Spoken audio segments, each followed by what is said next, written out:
Digital marketing এর অনেক popular একটা ব্রাঞ্চ হচ্ছে ড্রপশিপিং। ড্রপশিপিং জিনিসটা কি? খুব ছোট্ট করে একটা এক্সাম্পল দিই, তাহলে বুঝতে পারবেন। আপনার একটা ওয়েবসাইট আছে যেখানে আপনি নানান ধরনের প্রোডাক্ট সেল করেন। এটা হতে পারে skin care product, relationship related ই বুকস, এটা হতে পারে business related E books, baby product, kitchenware, it can be anything. এই ওয়েবসাইটের মাধ্যমে আপনি একটা প্রোডাক্ট এক্স অর্ডার নিচ্ছেন, কিন্তু মজার বিষয় হচ্ছে এই প্রোডাক্ট এক্স যে আপনি অর্ডার নিয়েছেন, এই প্রোডাক্ট কিন্তু আপনার কাছে নেই। এখন আপনার কোনো ইনভেন্টরি নেই এই প্রোডাক্ট এক্স রাখার জন্য। আর আসলে টু বি ভেরি অনেস্ট, আপনার কোনো ইনভেন্টরির দরকারও নেই। সো আপনি এই প্রোডাক্ট আপনার ওয়েবসাইটে রেখে অ্যাড রান করছেন, বা আপনার যদি কোনো ফলোয়ার থাকে, এক্সিস্টিং ফলোয়ার সোশ্যাল মিডিয়া বা ওয়েবসাইটে বা ব্লগে, আপনি ফলোয়ারদের সঙ্গে এই ওয়েবসাইটের প্রোডাক্টগুলো আপনি শেয়ার করেছেন। আপনার ফলোয়ার থেকে বা যারাই এই প্রোডাক্টটার অর্ডার প্লেস করবে, অর্ডার প্লেস করা মানে কিন্তু এটা ক্যাশ অন ডেলিভারি না। অর্ডার প্লেস করা মানে তারা যখন ওয়েবসাইটের মাধ্যমে কিনে নেবে প্রোডাক্টটা, পেমেন্ট কিন্তু আপনার কাছে চলে আসছে, অ্যান্ড কাস্টমারের ইনফরমেশনে চলে এসছে কোথায় কাস্টমারের নাম, কন্ট্যাক্ট নাম্বার, অ্যান্ড কোথায় এটা ডেলিভারি হবে। আপনি অর্ডার নেওয়ার পরে এই অর্ডারের ডিটেইলটা যেই সেলার এই প্রোডাক্টটা সেল করে, সেই সেলারের কাছে আপনি পাঠিয়ে দেবেন, আর সেলার তার এন্ড থেকে প্রোডাক্টটা কাস্টমারকে পাঠিয়ে দেবে। So this is dropshipping. আপনার ইনভেন্টরি লাগছে না, আপনার ক্যাশ অন ডেলিভারি ঝামেলার মধ্যে থাকা লাগছে না, আপনার যদি ফলোয়ার থাকে তাহলে ইনভেস্টমেন্টও লাগছে না। আপনি যদি পেইড অ্যাড রান করেন, শুধুমাত্র তখনই আপনার টাকা খরচ হবে, এছাড়া আপনার টাকা কিন্তু খরচ হচ্ছে না। শুধুমাত্র কাস্টমার সার্ভিসটা আপনার রাখতে হবে। যখন কাস্টমার যেহেতু আপনার ওয়েবসাইটের থ্রুতে অর্ডার করছে, কাস্টমারদের সঙ্গে আপনাকে কমিউনিকেট করতে হবে, অ্যান্ড সেলারের সঙ্গে কমিউনিকেট করতে হবে। ড্রপশিপিং নিয়ে আসলে অনেকেই শুধুমাত্র ভালো ভালো কথাগুলো বলে, যে এটা আসলে কত ভালো, এটা আসলে কত কনভিনিয়েন্ট। আমার কাছে মনে হয় ড্রপশিপিং এর সবচেয়ে ঝামেলাদায়ক বিষয় হচ্ছে আপনার সেলারের উপরে আপনার কিন্তু কোনো কন্ট্রোল নেই।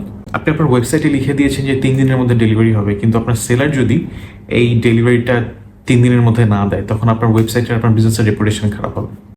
সেকেন্ড প্রবলেম হচ্ছে আপনার সেলার যে প্রোডাক্টটা সেল করবে বা ডেলিভারি করবে, তার রেপুটেশন যদি ভালো না হয়, সে কিন্তু খারাপ প্রোডাক্ট সেল পাঠিয়ে দিতে পারে।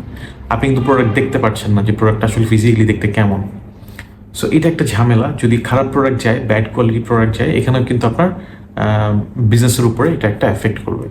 আরেকটা বিষয় হচ্ছে ড্রপশিপিং এর market hyper competitive. So dropshipping যখন আপনি করবেন, তখন আপনাকে খুঁজে খুঁজে এমন নিশ বা প্রোডাক্ট বের করতে হবে যেটার ডিমান্ড আছে কিন্তু কম্পিটিশন কম। আমি ড্রপশিপ করেছিলাম ইউএস মার্কেটে, অ্যান্ড সেখানে আমি একটা প্রোডাক্ট সেল করেছিলাম, ফায়ার ব্ল্যাঙ্কেট। আমরা নর্মালি আগুন নিভানোর জন্য বিভিন্ন স্প্রে ইউজ করি, বা বিভিন্ন ফায়ার এক্সটিংগুইশার ইউজ করি, পানি ইউজ করি। ফায়ার ব্ল্যাঙ্কেট হচ্ছে এক ধরনের ছোট্ট ব্ল্যাঙ্কেট।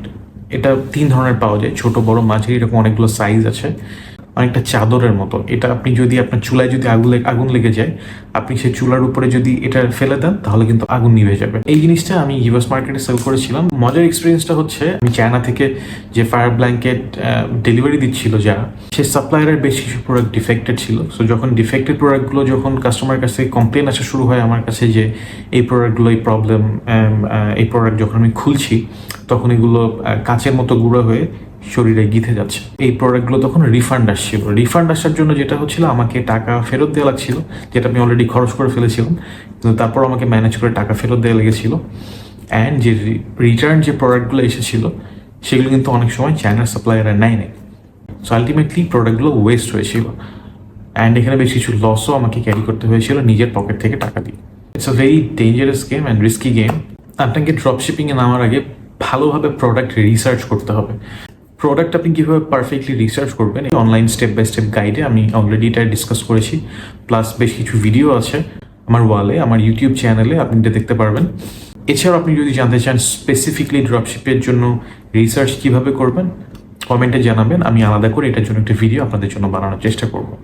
কিন্তু আমি এতটুকু বলে রাখি যে ড্রপশিপিংয়ের জন্য রিসার্চ করার জন্য বেশ কিছু টুলস আছে। ফর এক্সাম্পল, একটা হচ্ছে জেনড্রপ নামে একটা টুলস আছে, আর একটা আছে নিশ স্ক্র্যাপার। এখান থেকে খুব ভালো ভালো কিছু মানের প্রোডাক্ট আপনি খুঁজে বের করতে পারবেন।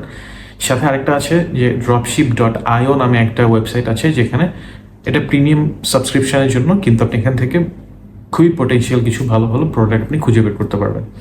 এখানে অলরেডি কিছু ট্রেনিং প্রোডাক্ট দেওয়া থাকবে, যেখান থেকে আপনি চাইলে রিসার্চ করে বের করে আপনি সেটা প্রমোট করতে পারবেন।